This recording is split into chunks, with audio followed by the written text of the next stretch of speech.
Falando desse assunto todo, com as amplas tarifas globais do presidente americano, o aumento de preços dos produtos podem ser arcados pelos consumidores americanos e um deles, em especial o iPhone, pode triplicar de preço, segundo uma estimativa da Wedbush Securities. Fernando Nakagawa vem falar conosco aqui e agregar dois dados que eu ouvi no podcast diário da Economist hoje mais cedo. Né? O quanto a Apple é dessas grandes gigantes de tecnologia, a mais atingida por esta guerra comercial, porque tem muita produção lá na China. Algumas coisas também são feitas em outros países asiáticos que até mais cedo também tinham tarifas altas, como o Vietnã, entre outros. Mas tinha dois dados que eram impressionantes ali, que 1/3 da produção de iPhones da China, acho que era esse o dado, 1/3 dos iPhones que são produzidos na China vão para os Estados Unidos, os outros 2/3 para o resto do mundo. E nada menos do que 9 em cada 10 iPhones comprados pelos americanos vêm da China, Fernando Nakagawa. Esta história do iPhone é absolutamente simbólica de tudo isso que a gente está vivendo, porque a discussão sobre preço, sobre déficit, né, é uma discussão dos números ali, que você consegue pensar, não, beleza, vou impor um imposto aqui, aí importam menos, e aí não sei o que, beleza, você até consegue chegar a um resultado. Mas o que essa discussão mais profunda sobre o iPhone tem trazido, Yuri, e nesse podcast da revista The Economist, ou Economist Podcast, eu realmente eu ouvi este episódio mais cedo também, diz respeito a algo muito mais profundo, que será que os Estados Unidos têm engenheiros suficientes para tocar uma fábrica tão complexa como é a fábrica de produzir telefones celulares, que são os menores computadores, os computadores pequenos que a gente carrega no bolso? Será que há mão de obra especializada para fazer, sei lá, os processos aqui que exigem manipulação de peças muito pequenas, quando não é um robô, obviamente, né? Será que o americano está disposto a trabalhar numa fábrica que, por exemplo, manufatura tênis da Nike? Então, esta é uma discussão. Os Estados Unidos têm a capacidade técnica? Tem tecnologia para isso. Mas será que existe a oferta de mão de obra? Será que a mão de obra existente nos Estados Unidos toparia trabalhar com isso? Como que você constrói um ecossistema para construir uma coisa complexa como essa num país que não tem este ecossistema? Então você instala uma fábrica... Quanto tempo leva para fazer isso? Né? Sim, exatamente. Então você instala uma fábrica lá da Apple para montar, da Foxconn, né? Porque na verdade não é uma fábrica da Apple. É uma empresa chinesa que fabrica para a Apple, que monta para a Apple. Então você constrói lá na North Carolina uma fábrica dessas. E aí, você vai trazer a tela de onde? Você vai trazer a bateria de onde? O processador vai vir de onde? Os componentes precisam vir de algum lugar, né? Então você precisa instalar.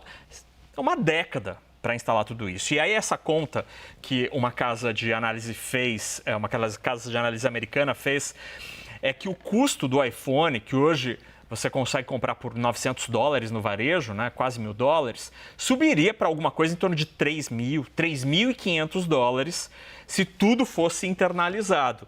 É aquela história que a gente conhece muito bem, né? Quando um carro brasileiro, um carro de uma montadora estrangeira feito no Brasil, ele é muito mais caro, porque os nossos custos são maiores. Seria replicar este custo Brasil para os Estados Unidos. É um custo dos Estados Unidos. E no fundo, né, é uma coisa muito maluca, porque a globalização ela foi feita com base numa coisa que é a especialização, né? Então, olha, eu faço melhor isso, então vou fazer isso muito mais do que eu compro, do que eu como, e vou vender para todo mundo. É assim com a boleira, que faz bolo e vende para as pessoas. É assim com o churrasqueiro, que sabe fazer um churrasco maravilhoso e vende esse serviço para os outros. É assim, por exemplo, que o shopping nasceu. Existe uma loja só de calçado, existe uma loja só de relógio, uma loja só de roupa masculina. E assim com o mundo, os países também são assim. O que Trump quer fazer é transformar tudo numa grande loja de departamento, só que talvez não seja mais o caso, porque existe uma especificidade tão grande que talvez não dê mais para vender de pneu a bolsa feminina, né? Ô, Naka, você pode explicar para a gente como é que funcionaria a tal da triangulação, né? Porque eu tenho ouvido também, não ouvi esse episódio da The Economist, mas que vocês ouvem, só eu que não ouvi, vou ouvir, inclusive, quando chegar em casa. A gente esqueceu de te mandar pelo Zap, né, Débora? Pelo Zap, pois é, perdi essa, mas enfim, fazendo outras leituras, tem essa história da triangulação. Então, como é que seria? Por exemplo, como é que os Estados Unidos poderiam se proteger de o Brasil comprar da China e exportar para os Estados Unidos? Esse é um grande temor e por esse temor dos Estados Unidos fez com que países ali próximos da China, Vietnã, Camboja, vários ali daquela região, fossem incluídos na lista lá no topo, né, com tarifas muito elevadas, porque a China pode produzir várias peças, produz a tela, produz a bateria, produz o processador, produz o botão, e aí manda tudo dentro de um avião, manda para uma fábrica, mas que na verdade é só uma linha de montagem, que está num outro país, num terceiro país, junta tudo ali, coloca dentro da caixa e manda para os Estados Unidos e vai estar com o made in algum lugar que não é a China. Essa é a triangulação. Aqui no Mercosul, Débora, eu que sou velho, eu lembro disso, assim, que a gente já sofreu isso. Quando, por exemplo, algumas empresas traziam várias peças da China, só levavam para a Zona Franca de Manaus, montavam e vendiam para o mercado brasileiro ou até mesmo vendiam para os nossos parceiros do Mercosul. Isso, do ponto de vista tributário, do comércio internacional, é ilegal. Você está mascarando ali, né? Você está maquiando a produção. E os Estados Unidos estavam preocupados com isso. Agora, com todo mundo 10%, talvez esse risco volte a rolar. Agora, só mais uma curiosidade sobre esse negócio do iPhone. A imprensa indiana trouxe ontem, Times of India, vários jornais indianos, que nos últimos 7 dias, saíram cinco aviões lotados de iPhone da Índia, que a Índia produz uma parte dos iPhones do mundo hoje. Esses 5 aviões foram para os Estados Unidos. Com o quê? Com medo do imposto de Donald Trump. Agora o avião pode ir devagarzinho, porque agora só vai ter 10%.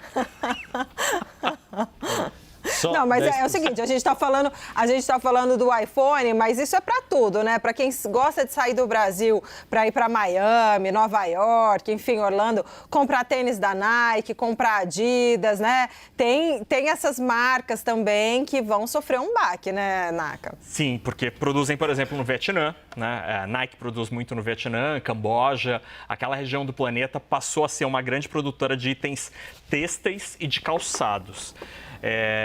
Melhora a situação, tanto que as ações da Nike estão subindo barbaramente agora, que foi uma ação que era muito atrelada a isso, era o temor de que a Nike ia sofrer muito com... a Nike está subindo mais de 10% agora, porque era o temor de que a Nike poderia ser prejudicada com o imposto especificamente do Vietnã.